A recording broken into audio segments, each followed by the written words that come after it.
My name is Emily Carter, and I will never forget the night my world cracked literally.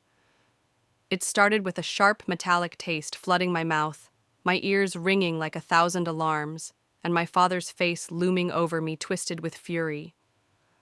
His knuckles had just connected with my jaw, and I felt something shift inside, something breaking.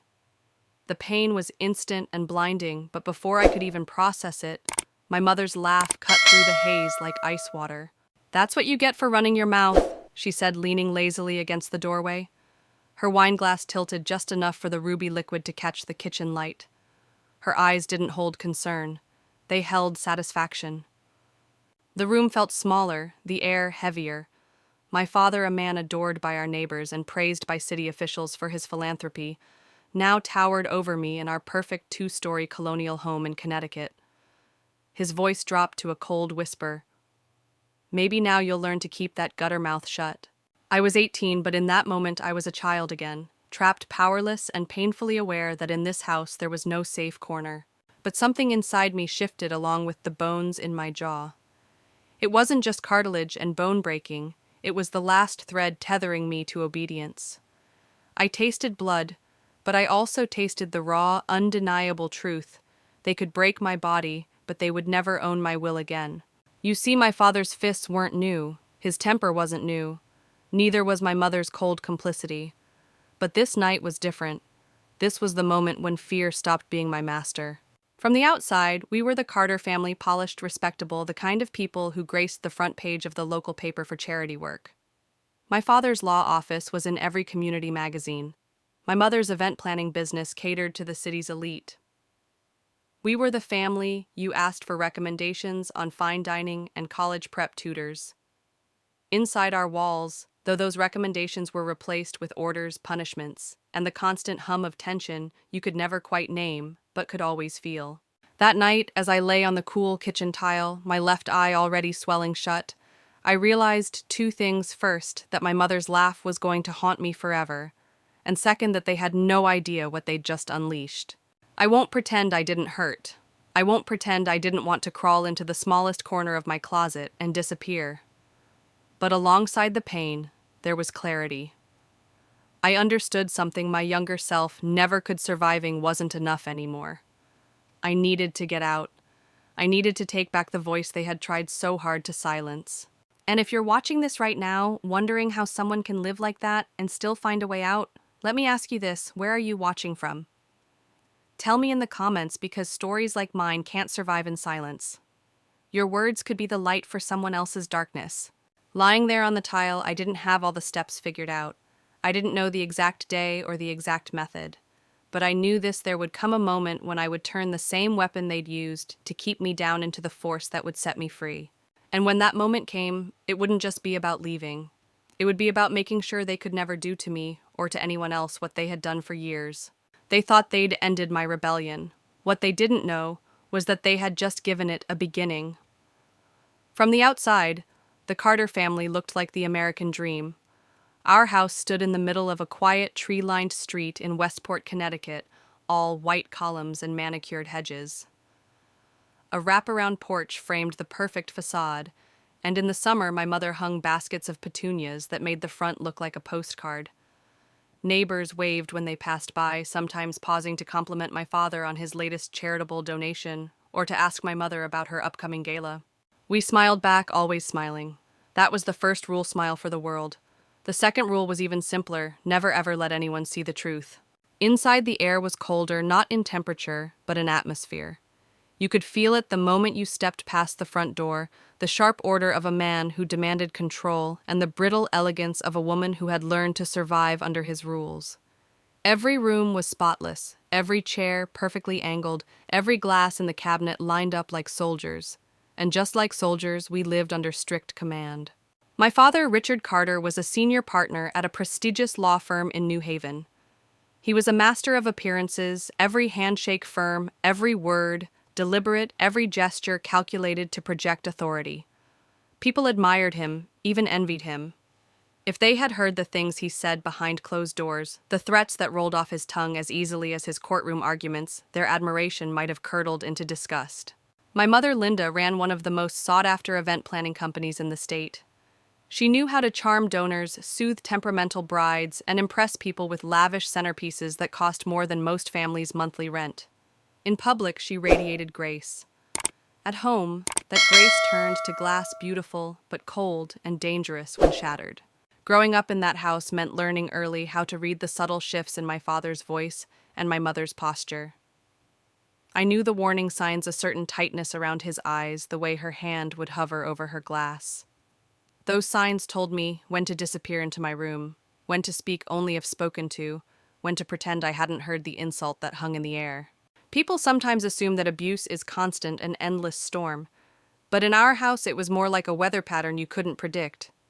There were days when the sun shone, family dinners without raised voices, evenings when my father told a story and my mother laughed almost genuinely. Those moments were dangerous in their own way because they kept you hoping, kept you thinking maybe this time the weather had finally changed. But it never did, and the whiplash between calm and chaos was part of the trap. I remember one Sunday in early fall. My father had just returned from a week-long conference bringing my mother a silk scarf from Chicago and me a hardcover book about American history. Over pancakes, he asked about my grades, and I told him I was top of my class. He smiled, clapped me on the shoulder, and said he was proud. For a moment, I almost believed him. By dinner, the storm had rolled back in. I'd left the book on the kitchen counter instead of in my room.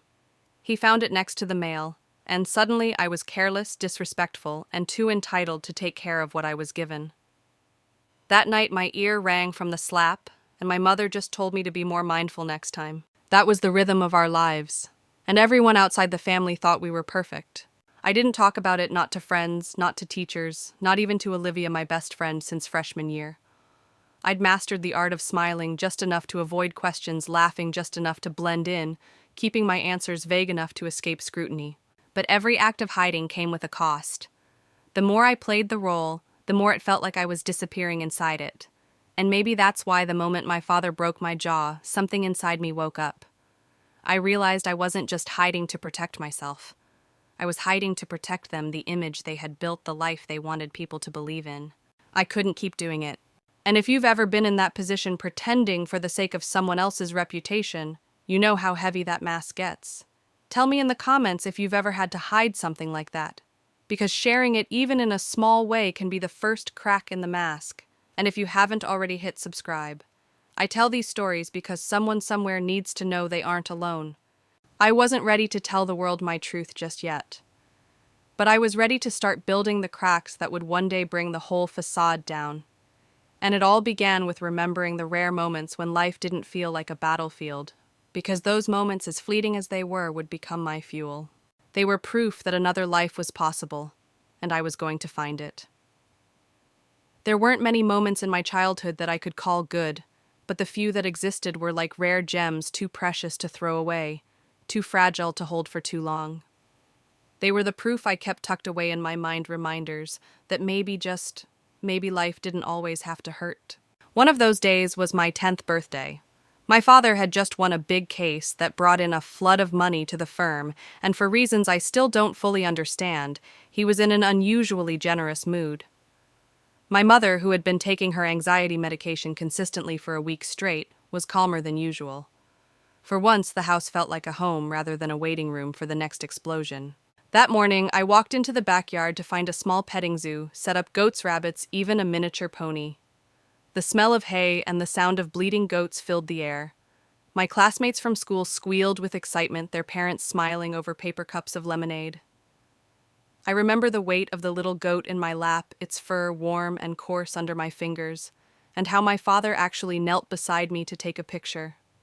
His arm was stiff around my shoulder, but it was there. That single hug became a currency I held onto for years. For that one day I wasn't too mouthy or too careless. I was just Emily, the birthday girl, with frosting on her cheeks and a handmade card from every friend. Another memory came 2 years later, when I was 12, and we took our only family vacation to Cape Cod. We stayed in a small beachfront rental, the kind with creaky floors and mismatched dishes. The ocean was just a short walk away, and each morning I would wake up to the distant sound of waves rolling in. My father left his work phone in the hotel room, something unheard of, and my mother actually laughed in a way that didn't sound rehearsed. We built a sandcastle together one afternoon, my father and I, shaping towers and carving out moats with plastic shovels. The tide came in fast that evening, but somehow our castle held for 2 full days. I collected seashells along the shore, one in particular, a perfect scallop shell I kept hidden in my desk drawer at home. That shell became my talisman. When things got bad, I would take it out, run my thumb along the ridges, and remember what it felt like to breathe without fear. Those moments were fleeting. By the time I hit high school, they were more like dreams than memories. The birthday smiles and beach laughter faded, replaced by rules, inspections, and punishments, but they had served their purpose. They gave me something to measure my life against, proof that there was a version of me who could exist outside the constant tension. I didn't tell anyone about these memories. Not Olivia, not teachers, not even myself sometimes.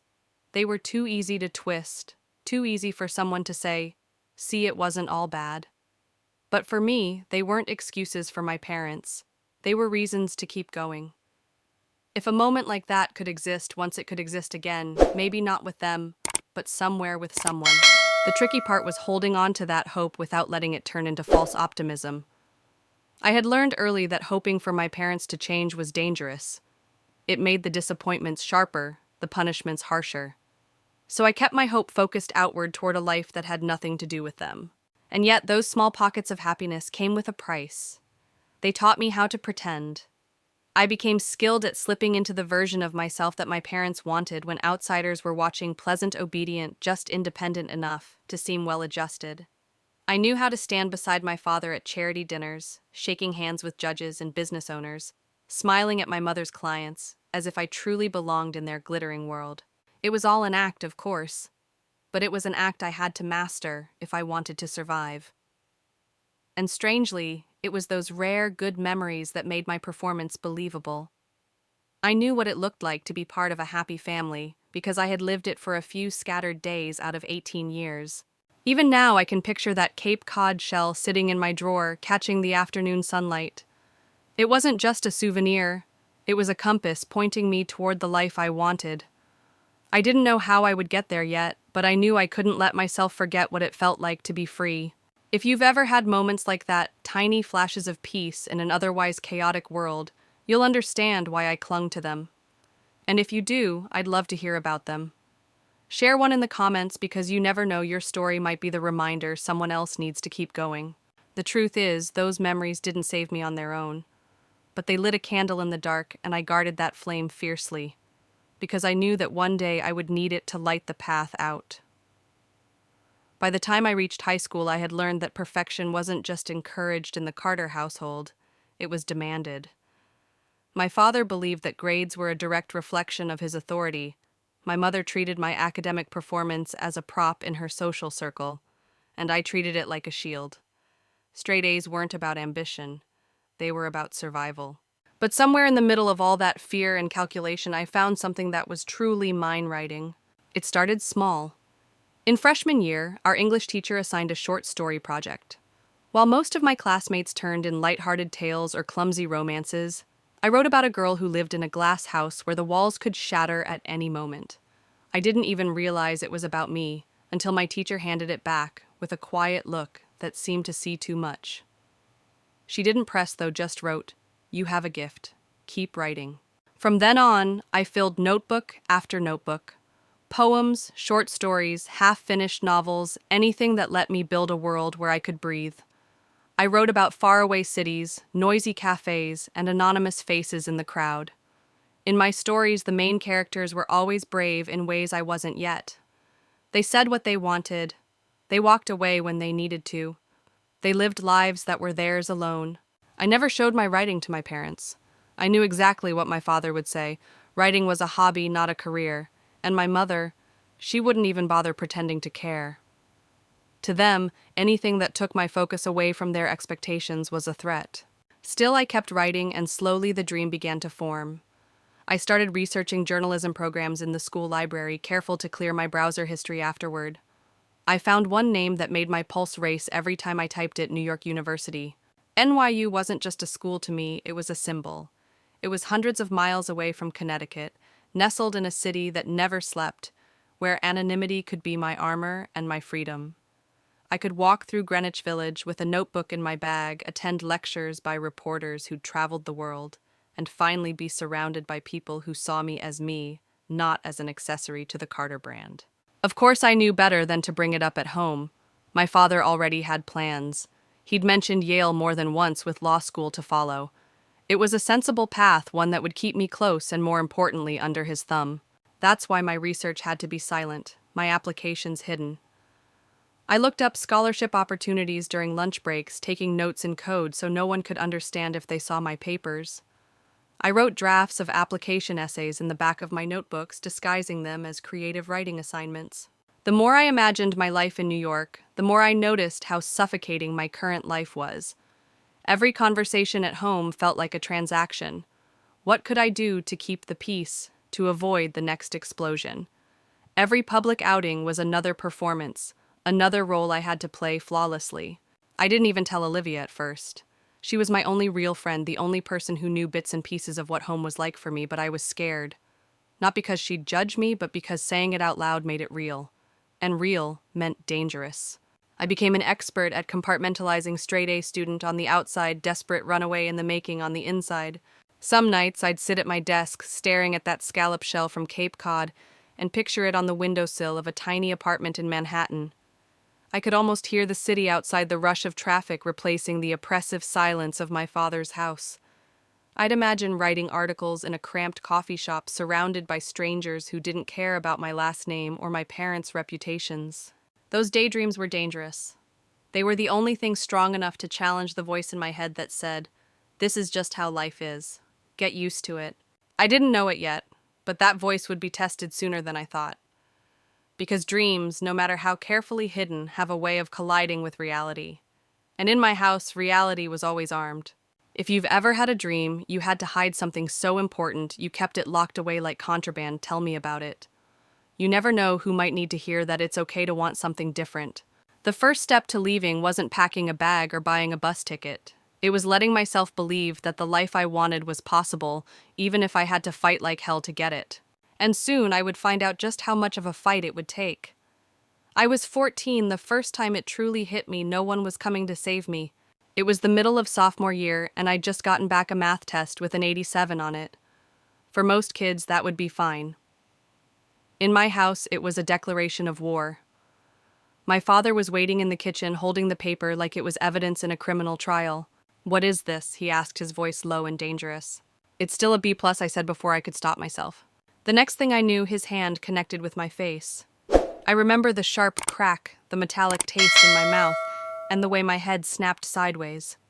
My eyes stung, but not as much as the realization that my mother was standing right there, leaning against the counter with a glass of wine, watching like it was a TV show she'd seen too many times to care. She didn't flinch. She didn't say my name. She didn't even look away. That was the moment something in me shifted. Until then, I'd always assumed that deep down she might step in, if things got too bad that she might choose me. But the truth was, right there in her silence, I was on my own. After that day, I became hyper-aware of every move I made in that house. I learned to scan the room before speaking, to read my father's mood before walking through the door. If he was in a bad mood, I became invisible. If he was in a good one, I performed polite, respectful, obedient. At school, I smiled more than I felt like smiling. I didn't want anyone asking questions. And even if they did, what would I say? That my dad cared more about control than love, that my mom saw me as a prop, not a person. Kids didn't know what to do with that kind of truth. The only person I came close to telling was Olivia, but even with her I kept it vague. "Things are tense at home," was my standard answer. She'd give me this look like she wanted to push further, but she never did. Inside, though, the seed had been planted. If my mother wouldn't protect me, if my father saw me as property, then I needed to figure out how to protect myself. Not just for now, for good. The problem was, at 14, the future felt like a locked room I didn't have the key to, so I did what I could in the meantime. I doubled down on my grades, not because I thought it would make them happy, but because I knew good grades were my ticket out. I avoided confrontations unless I absolutely had to stand my ground. I kept my head down. But there were moments I couldn't control, moments when my father's temper didn't need a reason. Sometimes it was the way I was walking. Sometimes it was that dinner was 5 minutes late. And every time my mother's eyes would glaze over and she'd sip her wine like nothing was happening. That's when the walls in our house stopped feeling like walls. They felt like the bars of a cell. One night, after another argument about a disrespectful tone, I sat on my bed staring at the shell from Cape Cod. I pressed it to my ear like I used to when I was little, pretending to hear the ocean. Only now the sound wasn't calming, it was a reminder. There was a world out there that didn't run on my father's rules. I just had to make it to it. It's strange how a single moment can change the way you see everything. Before that slap, I'd been holding on to the idea that things might get better if I just tried hard enough. After I knew better. This wasn't about me failing to be good enough. This was about them never seeing me as enough in the first place. And once you see the truth, that clearly you can't unsee it. If you've ever had that turning point when you realized someone you counted on was never going to show up for you, I'd like to hear about it. Not because it's easy to share, but because telling it out loud is a way of reclaiming it. That moment didn't just change me, it put me on the path toward every choice I made after. And even though I didn't know it yet, each of those choices was leading me toward a day when I'd finally walk out for good. There's a loose floorboard in my bedroom, second from the wall just behind the bed frame. I discovered it when I was 10, chasing a marble that rolled away during one of the rare, quiet nights at home. At first, it was just a hiding spot for silly things, a friendship bracelet, a candy bar I didn't want my brother to steal.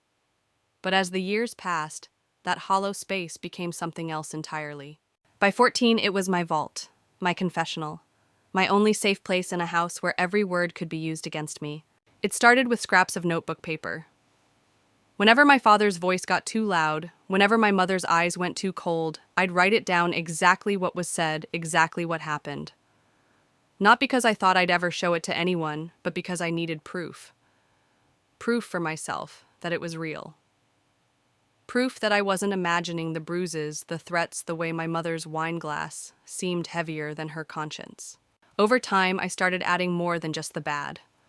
I wrote about the smell of lilacs outside my school in May, about the way Olivia and I laughed so hard at lunch one day that milk came out of her nose, about the two bright spots of my childhood, the Cape Cod trip and the Christmas snowstorm when the power went out. Those memories were lifelines, and I tucked them in among the darker pages, like tiny lanterns in a cave. I didn't know it then, but I was building what I now think of as my black box. Just like the one on an airplane, it held the record of everything, every crash, every smooth flight, every flicker of turbulence. If someday I didn't make it out, at least there would be something left behind that told the truth. The ritual became my survival. After my father slammed a door, I'd wait until the house went still, then pull out the loose board slide in another folded paper and feel a little lighter.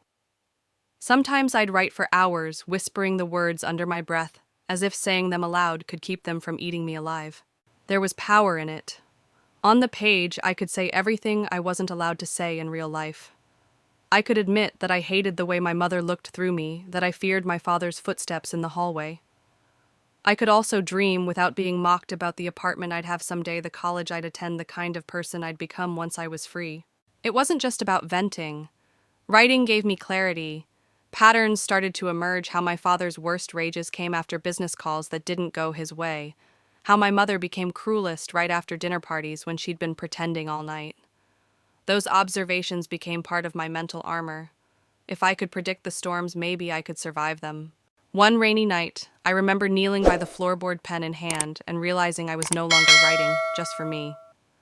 I was writing to a future version of myself, the one who'd made it out, who was safe, who needed to remember why she left. It was the first time I believed she might actually exist. Of course, there was always the risk they'd find it. I became meticulous about disguising the board's looseness, setting my rug just right to hide any uneven edges. I knew if they discovered my black box, they'd destroy it, and maybe me along with it. But that danger almost made it more precious. It was a rebellion they didn't know existed. Looking back, that hidden journal was the first act of defiance I ever took against them. Not loud, not visible, but dangerous in its own quiet way. Every entry was a refusal to let their version of reality erase mine. If you've ever had a place like that, a drawer, a notebook, a password-protected file, you know the strange comfort it brings. It's a private reminder that your truth matters, even if no one else in your world seems to care. And while I couldn't know it then, Those pages would one day serve a purpose far bigger than I imagined. Because when the time came to finally confront them, my black box wouldn't just be my memory, it would be my weapon. I was 17 when the floor beneath me, both literally and metaphorically, almost gave way. It was a Wednesday night late spring, the kind where the air feels heavy with the promise of summer. I was sitting at my desk, quietly filling out the last section of a scholarship application for a university 3 states away. The deadline was in 2 days, and this was my only chance to escape without debt, without owing my parents anything. My hands were steady as I wrote my personal statement, but my heart was racing like I was committing a crime. In my house, this was a crime. My father had already made it clear, you'll go to the local college. We'll pay and you'll stay close. That's the deal. But his deal was just another chain one he could yank whenever he pleased. I wanted out, and that scholarship was the key. I'd been careful waiting until they were asleep or out of the house to work on it, storing the papers in a folder at the bottom of my backpack. I thought I was being clever. I thought I had control. Until that night. I'd gone to the kitchen to grab a glass of water when I heard voices drifting down the hall from my room. My father's low, deliberate tone. My mother's sharp, curious inflection. My skin went cold. When I turned the corner, my worst fear was already unfolding. My father was standing over my desk, holding the scholarship packet in one hand, like it was a dead rat flipping through the pages with slow, deliberate disgust. "What's this?" he asked, though his voice said he already knew. I tried to play dumb. It's just an application. "For a school you have no business applying to," my mother cut in, her voice dripping with scorn. "Do you have any idea how this makes us look, like you're trying to run away from your family?" My father slammed the packet down on my desk so hard the lamp rattled. "We told you, you'll go to the local college, you'll stay here. This," he jabbed a finger at the papers, "is a waste of time. And now it's over." Something inside me snapped. Months, no years of swallowed words clawed their way up my throat. Over for you, maybe. Not for me. The silence that followed was so sharp, I could hear the hum of the desk lamp. My father's eyes narrowed, and I knew that look. It was the warning before the storm. But for the first time, I didn't care. I was done letting their rules suffocate me. He stepped closer, his voice low. "You think you can defy me. You think you can just leave." "Yes," I said, my voice shaking but clear, "and I will." My mother's lip curled like I'd spit on the family name. "You're ungrateful. After everything we've done for you?" I cut her off. "After everything you've done to me." It was out before I could stop it, and the air in the room shifted. My father's jaw tightened, his fists clenched. I braced myself for impact, but instead he grabbed the scholarship packet, tore it in half, and dropped the pieces at my feet. "You'll regret this," he said, and walked out. My mother lingered just long enough to twist the knife. "When you fail and you will, don't expect us to pick up the pieces." I didn't move until I heard their bedroom door click shut. Then I knelt, hands shaking, and gathered the torn papers. The damage was bad, but not beyond repair. I could tape them back together, scan them, and send them in. I knew the clock was ticking, but adrenaline made my fingers fast. That night, I learned 2 things. First, that their control over me was only as strong as my willingness to accept it. Second, that they'd just given me the perfect reason to leave, because if I stayed, I'd lose myself completely. I slipped the taped packet into my backpack and sat on my bed staring at the black space where the floorboard hid my journals. I knew I'd have to use them soon, not just for myself, but as proof of everything I'd endured. And as I lay there, I made a promise to the future version of me. When I walked out of this house, it wouldn't be in shame. It would be in victory. If you've ever had that one moment where you knew you couldn't go back, tell me about it in the comments. I want to know how you knew it was time to choose yourself. By the time morning came, I had barely slept. The scholarship packet, now taped together like a battle-scarred soldier, sat in my backpack ready to be scanned at the library. I knew the clock was ticking, less than 36 hours left before the deadline, but the real countdown was for something bigger: my exit. I'd been quietly preparing for months, though I never dared to call it an escape out loud. That word felt too dangerous, too close to the truth. Instead, I told myself I was getting ready for college life. I'd been stashing small bills from tutoring jobs in an envelope inside a paperback novel on my bookshelf. Clothes I didn't wear often were already rolled tightly in an old duffel under my bed. But there were still loose ends, things I couldn't take, and things I couldn't leave behind. That morning I ate breakfast in silence, careful to keep my face neutral. My father was buried in the newspaper, my mother scrolling through her phone, both pretending last night's confrontation hadn't happened. I pretended too. The moment they left for work, I sprang into motion. I pulled out my journals from the hidden floorboard. Years' worth of my handwriting filled those pages, pain, anger, and small flashes of joy carefully documented. They were my proof, my anchor. I slid them into a weatherproof folder and tucked them deep in my duffel. Then I did something risky. I logged into our shared desktop computer and opened my email. My hands trembled as I typed out a short, polite note to the scholarship committee explaining that my application was ready, but had been damaged. I attached the scanned pages, heart pounding with each click. When I hit send, a strange calm settled over me. Whatever happened, I had tried. By noon, I was out the door with a shopping list that was more survival plan than errand run. I went to the thrift store and bought a sturdy secondhand backpack, then to the drugstore for travel-sized toiletries. At the checkout, the cashier, a woman with kind eyes and silver hair, looked at me and said, "Going somewhere exciting?" I forced a smile. Yeah, something like that. Back home, I stuffed the new backpack with essentials and hid it in my closet behind a stack of old blankets. Every step I took felt like it clicked another lock open in my mind. That night, I didn't wait for my parents to fall asleep. I quietly opened my window and slipped into the cool air. I walked 3 blocks to the payphone outside a shuttered gas station. My fingers were icy as I dialed a number I'd memorized weeks ago, my Aunt Claire's. She was my father's younger sister, the one person in the family who had always looked at me like I was more than just a pawn. She answered on the second ring. "Hello." "Aunt Claire, it's me," I whispered. I might need a place to stay, soon." There was a pause, then a soft but firm reply. "Come whenever you're ready. No questions asked." I swallowed the lump in my throat. "Thank you." Walking back, I realized I was no longer just reacting to what my parents did. I was taking action. This wasn't a dream or a vague wish anymore, it was a plan.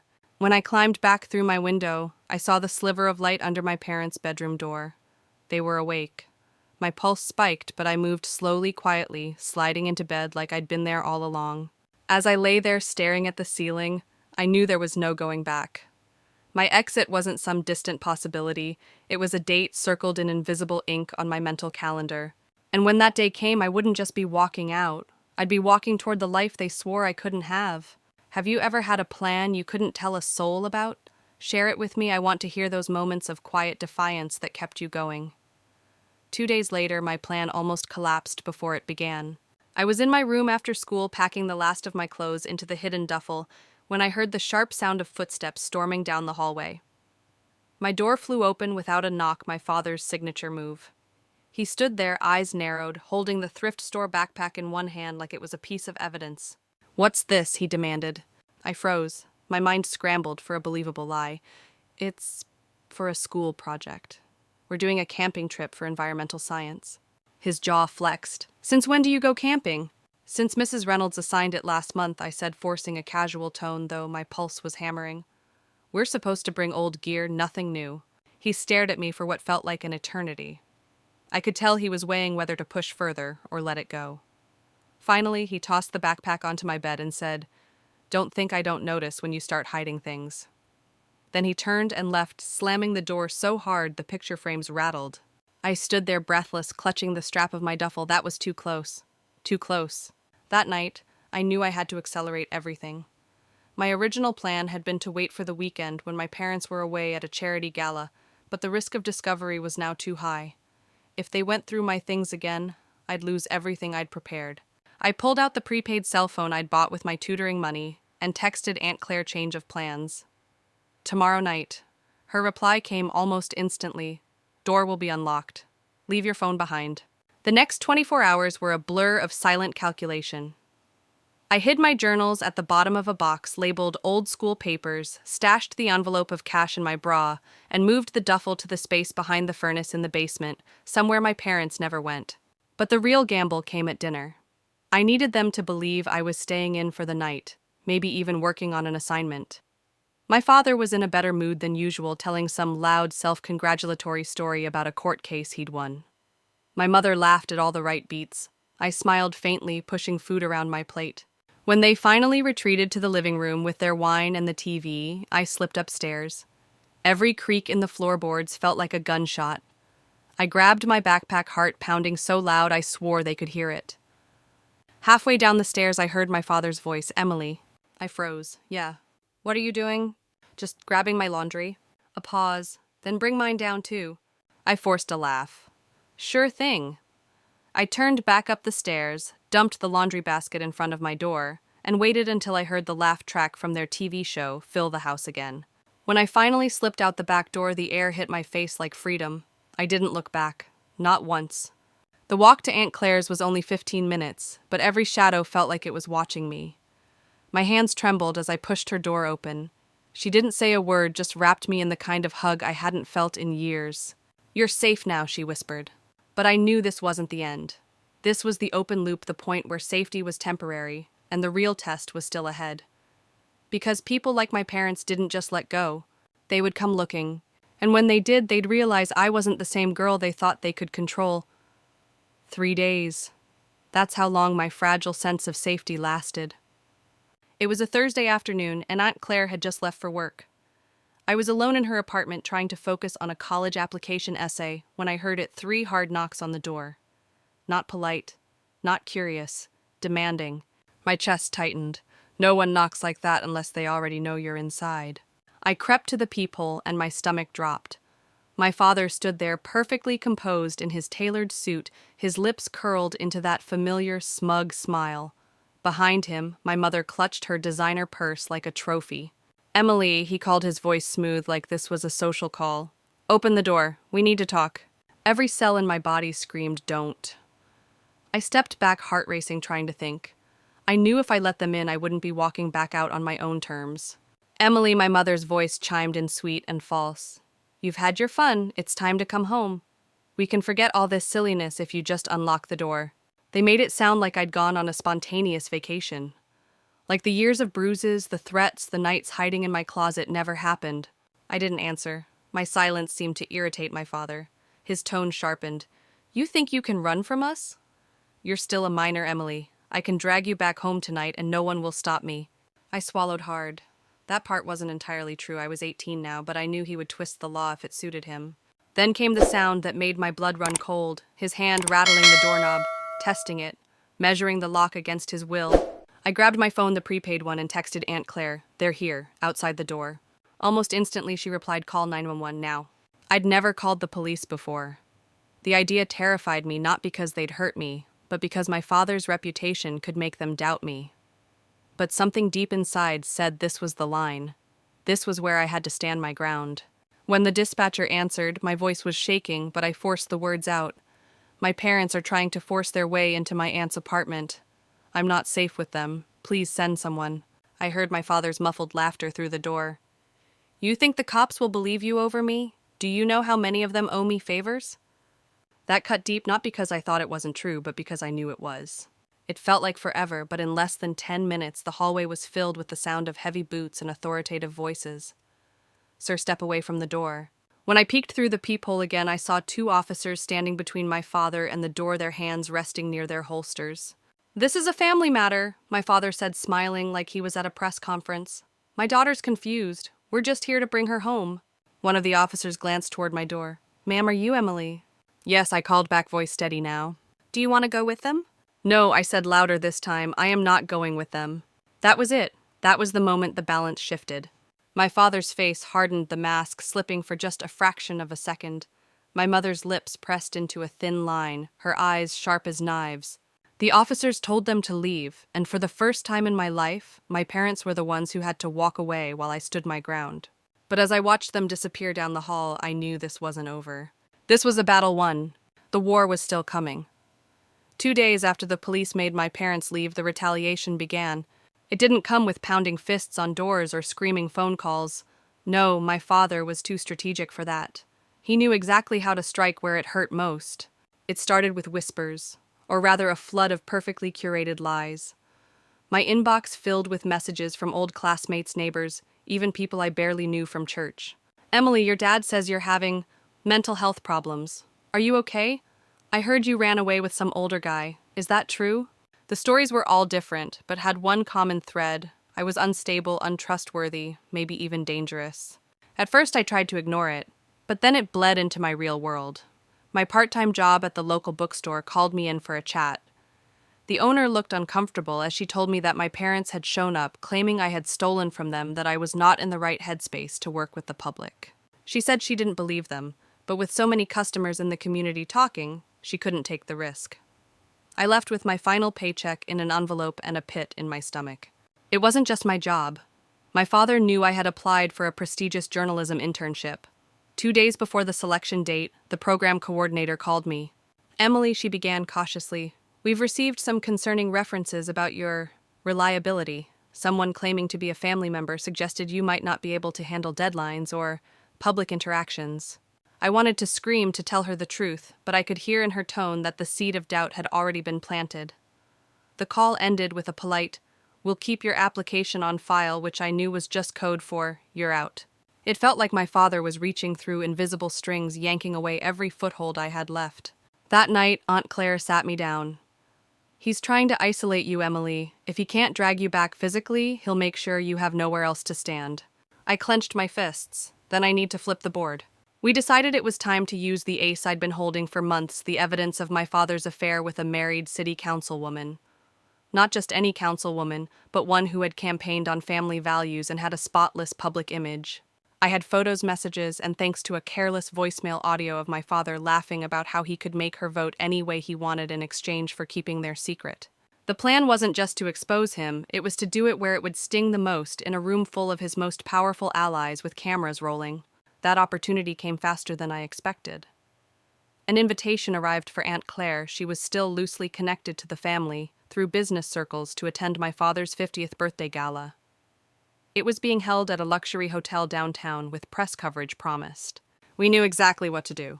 For the next week, I worked like a woman possessed, editing the evidence into a tight, undeniable package. Photos, transcripts, audio clips, enough to crush his career and his social standing in one sweep. On the day of the gala, I dressed in the most unassuming way possible, a plain black dress, hair down, no jewelry.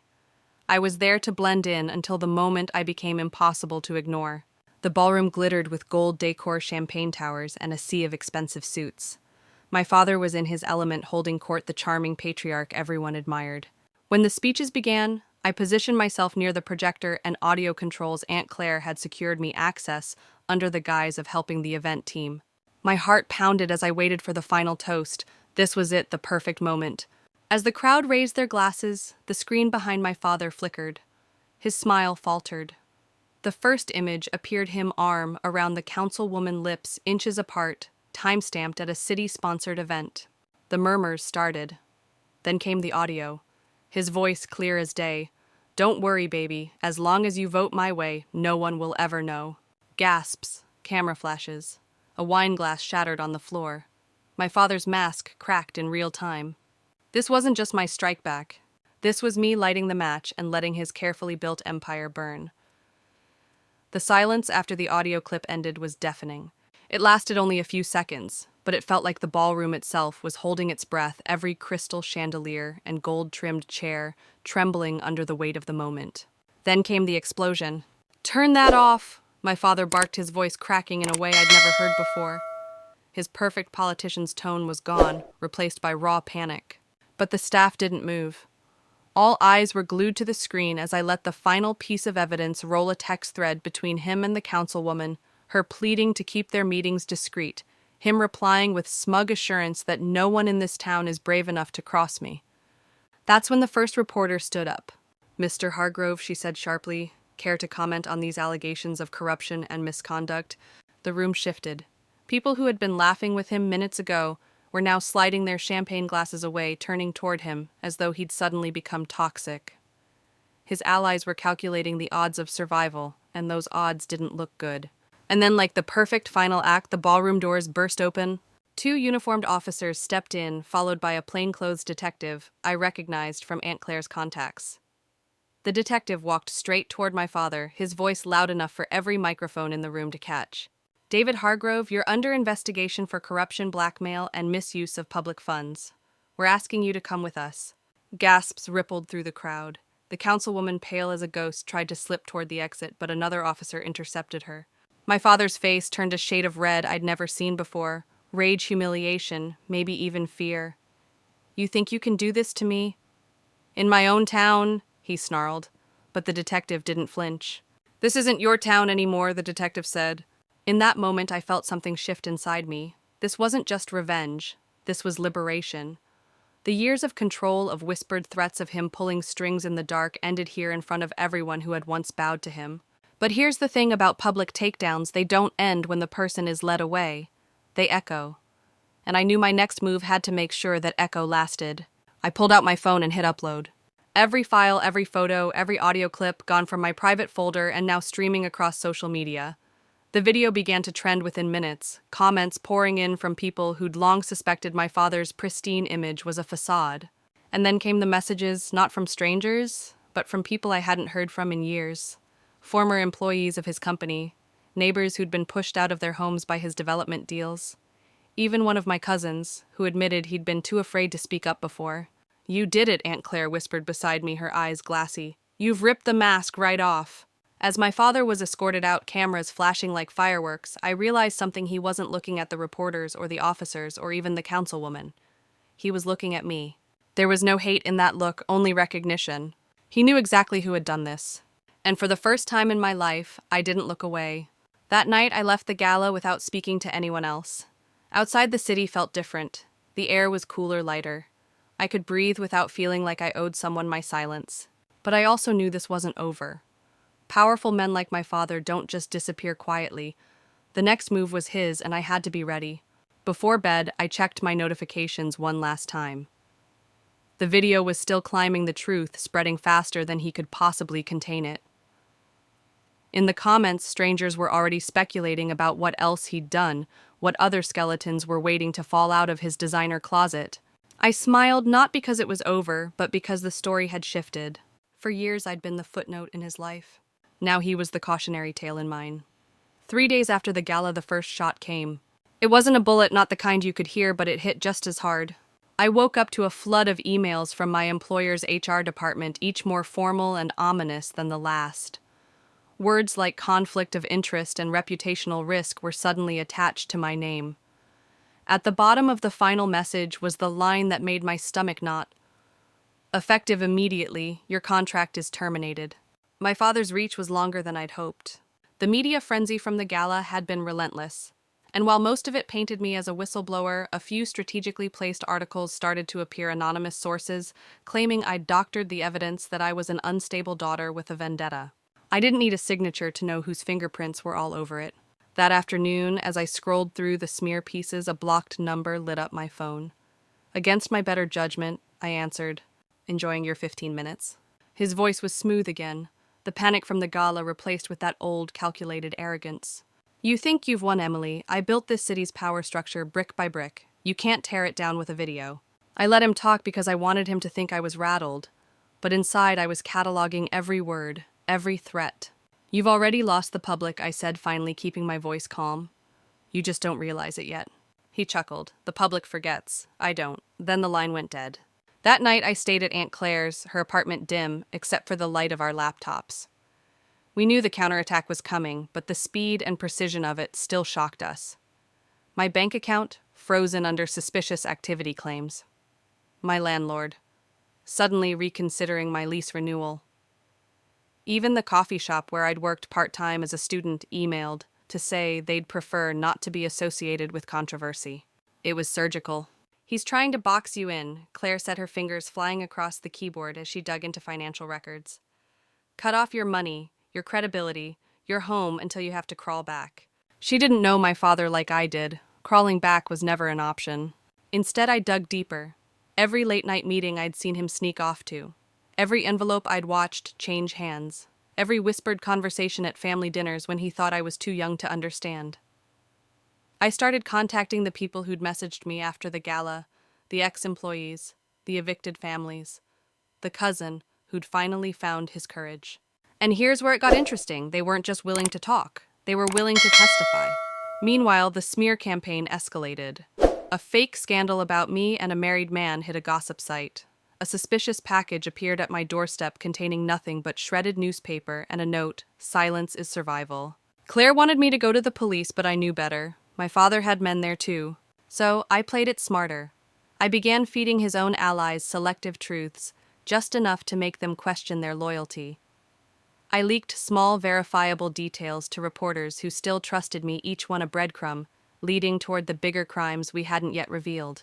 The turning point came when I received an unmarked envelope in the mail.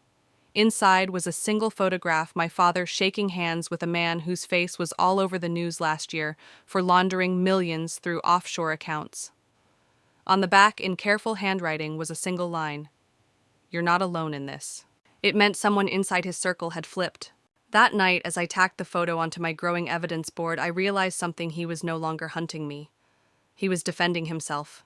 And when powerful men are on defense, they make mistakes. The next move was mine. The city was buzzing that morning, though it had no idea why yet. I stood in the lobby of a downtown hotel, clutching a thumb drive that felt heavier than any object I'd ever held. Months of digging, cross-checking, and threading together whispers into undeniable truths had boiled down to just a few megabytes of data.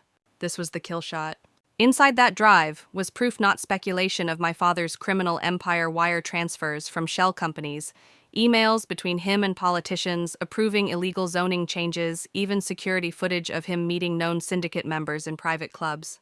Every ugly piece of his influence laid bare. The plan was simple in theory, dangerous in practice: release it all at once through multiple independent journalists, so no single outlet could be silenced. But there was a problem. The moment I stepped into the hotel conference room, I spotted him, my father, standing by the floor-to-ceiling windows, wearing the same unshakable smirk he'd worn my entire childhood when he knew he had the upper hand. "You've always been dramatic, Emily," he said, strolling over like we were about to share breakfast. "But this little performance, it's beneath you." I didn't flinch. "You came here to stop me." "I came here," he said, lowering his voice, "to give you one last chance to walk away before you ruin yourself. Think about it. No job, no home, your reputation in shreds and all because you wanted to play hero." Behind him, two men in dark suits lingered near the exit, his insurance policy. "You think you can scare me?" I asked, stepping closer. "You've already taken everything you can. What's left is mine, and you can't touch it." He tilted his head. "And what's that?" "My voice," I said, "and the truth." I slipped my phone from my pocket, tapping the screen to show him the blinking red light. We'd been live streaming since I walked in. Thousands of viewers, journalists, activists, strangers were already watching. For the first time, his smirk faltered. "You're making a mistake," he growled. "No," I said, letting my voice carry for the stream. "I'm correcting one." In the corner, Aunt Claire, disguised as a conference attendee, gave me the faintest nod before vanishing through the side door. She was headed to the safe house where the rest of the data would be broadcast on multiple channels. This was the open-loop moment I'd been building toward, and I let the audience feel it. If you're watching this right now, share it. Don't let this disappear. That's all I ask. My father realized then that he couldn't physically stop me without making things worse. Cameras in the lobby, witnesses in the hallway. The suits by the door hesitated, uncertain now whose side would win. "You think the truth wins," he said, almost laughing. "People forget. Headlines fade. Money talks louder." "Maybe," I said, "but sometimes the right story sticks." I turned toward the journalists already filing into the room, many of them holding cameras. "Everything you need is on this drive. No paywalls, no exclusives. Just the facts. And if something happens to me, more copies go live automatically." That's when he made his first real mistake. He lunged. Not at me, but at the nearest reporter trying to grab the drive. In the scuffle, his voice was caught loud enough for every microphone. "Do you have any idea how much I paid to bury this?" The room froze. That sentence was as good as a signed confession. Security swarmed in, not the men in suits, but actual hotel security, now aware of what was happening thanks to the live stream. My father was pulled back, sputtering about defamation and conspiracy. I didn't wait. I walked out into the sunlight, the drive already out of my hands and the truth already in the wind. For the first time in years, I felt light. Not safe, not yet, but free. The aftermath hit like a storm, sudden and unrelenting. I didn't have time to savor the victory because chaos followed me out of the hotel. News crews were already swarming the streets outside their microphones and cameras, catching every detail of my father's arrest and the unfolding scandal. Passers-by stopped, smartphones in hand, as the story of David Hargrove, the once untouchable attorney and pillar of the city's elite, exploded across social media. Every step I took felt surreal. I had spent so many years calculating, planning, hiding in plain sight, and now, all at once, the consequences of truth hit me head on. People I didn't even know were messaging me, offering support advice, or simply sharing their own stories of struggle and escape. The sheer volume was overwhelming, but instead of fear, it gave me a strange sense of validation. My life, once entirely controlled by someone else, was finally mine to navigate. My father's fury, which had always been private, now played out on a public stage. Footage of him being led away in handcuffs circulated instantly, and the murmurs of betrayal from colleagues and former allies punctuated the news cycle. His carefully cultivated image, built over decades, was crumbling in real time. My mother, once a constant enabler, had vanished from the public eye entirely. Whether she was hiding ashamed or grappling with the collapse of the life she'd helped sustain, I didn't know, and I didn't need to. I walked briskly toward Aunt Claire's car, my duffel securely in the back seat. She offered me a reassuring smile. "You did what you had to do. Now it's time to move forward." I nodded, still absorbing the gravity of what had just occurred. This wasn't just about escaping abuse or reclaiming autonomy. It was about rewriting the narrative of my life, turning years of oppression into a story of power and courage. As we drove through the city streets, the media circus slowly faded in the distance. My thoughts turned to the future NYU journalism independence. The scholarship was still valid, the apartment secured, and every day I woke reminded me that the life I'd imagined, one free from the suffocating control of my father, was finally possible. I could see myself walking through Greenwich Village, notebook in hand, blending into the crowds, living a life of my choosing. But even amidst triumph, the lessons remained clear. Freedom, I realized, wasn't simply escaping a toxic home. It was the act of asserting your voice when everyone else tried to silence it. It was using strategy, patience, and courage to navigate a world where power is often unevenly distributed, and above all, it was about holding on to hope, even when the odds seemed insurmountable. Later that evening, I sat on the small balcony of the safe house overlooking the city lights and allowed myself to exhale. The adrenaline had dulled, leaving room for reflection. For the first time in years, I felt the weight of fear lift, replaced by clarity and purpose. I had survived, strategized, and ultimately taken control of my destiny. My parents' facade had been shattered, and my own path lay clear. As I opened my laptop, I began drafting my first article for the university newspaper, not about revenge, but about resilience, advocacy, and warning signs for young adults in abusive homes. I realized that while I had defeated my father in this chapter, my work was just beginning. Sharing my story could help others recognize danger, reclaim control, and find their own paths to freedom. Before I could finish, a message popped up from Olivia. She'd been monitoring the news coverage and was thrilled I was safe. "You're incredible," she wrote. "I can't wait to see what you do next." I smiled, knowing that while the fight had been long and harrowing, the support of those who truly cared had made it possible. And now, as the city continued its rhythm below, I understood that this wasn't the end, it was the start of the next chapter. If you've ever faced someone trying to control your life or suppress your dreams, remember, your voice matters, your courage matters, and your story could change everything, not just for you, but for others who need to hear it. And if you want to see how I navigated life after this ordeal, including the unexpected challenges of starting over in New York, check out my next video where I detail the first 6 months of independence and the lessons I learned that saved me from repeating the past. Sitting in my tiny Brooklyn apartment, I finally let myself breathe. The city hums outside my window, a constant reminder that life moves forward whether you're ready or not. For the first time, every decision I made, every path I chose, belonged entirely to me. No one else could dictate my schedule, my ambitions, or even the words I wrote. The scars remain, my jaw, slightly crooked memories that sometimes wake me in the middle of the night, but they no longer define me. They are reminders of survival, of resilience, forged in fire. Every bruise, every threat, every sleepless night taught me one fundamental truth: freedom isn't given, it's claimed. And claiming it doesn't mean ignoring fear, it means stepping forward despite it. I spend my days writing not just for myself, but for the voices still trapped in silence. Every article, every column, every conversation with young adults about boundaries and safety is a reminder that control belongs only to the individual who refuses to surrender it. I am no longer a character in someone else's story, I am the author of my own life. Sometimes I walk along the streets of Manhattan and see people rushing past strangers with invisible battles. I think of the courage it took to survive my home, to plan my escape, and to finally expose the truth. And I hope that my story reminds anyone listening that their past doesn't have to dictate their future. Strength is built in the quiet moments of resistance, in choosing hope when everything seems lost. And though the shadow of my father's control once felt permanent, I now understand the real power I've discovered, owning my voice, protecting my truth, and living fully in the light I've fought so hard to reach. Your past may shape you, but it cannot confine you. The next chapter is yours to write.